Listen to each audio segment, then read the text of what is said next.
let's watch this clip where Jen Psaki says that she doesn't understand where the whole trans playing in sports things comes from. Let's watch this clip. Searching right now going on within the Democratic Party, and that's a good thing.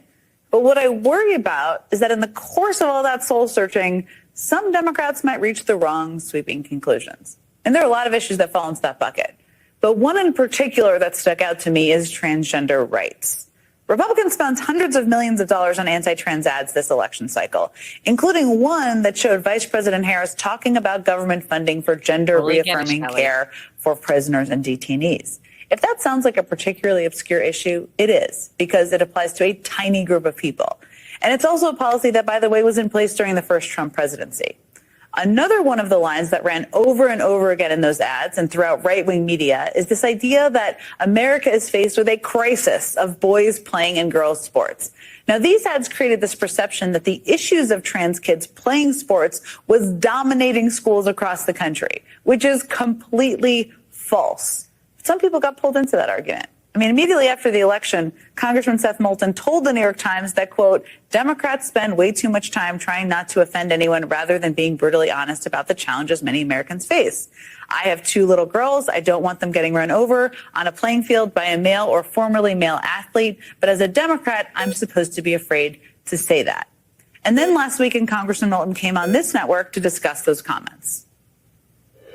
I was just speaking authentically as a dad about one of many issues where I think we're just out of touch with the majority of voters.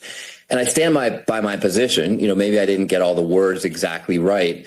But the point is that the backlash I've received proves my point that we can't even have these discussions as a party. Look, reflection is good. But if that were actually an issue at thousands of schools across the country, it would be worthy of a debate. But there are just incredibly few examples of transgender girls playing in youth.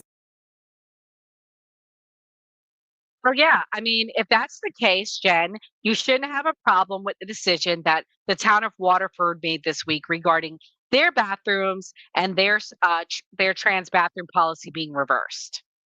Believe that a girl should be in the girls' restroom and a boy should be in the boys' restroom. After more than an hour of heated public comment, you are killing me. You are killing trans people. Board members approved a new plan requiring students to use the bathroom that matches their biological sex. Students also have to play sports teams that match their biological sex. I was relieved that I feel like girls' sports won't be taken away from them. Their bathrooms will be safe. They won't have to worry about undressing in a locker room with men.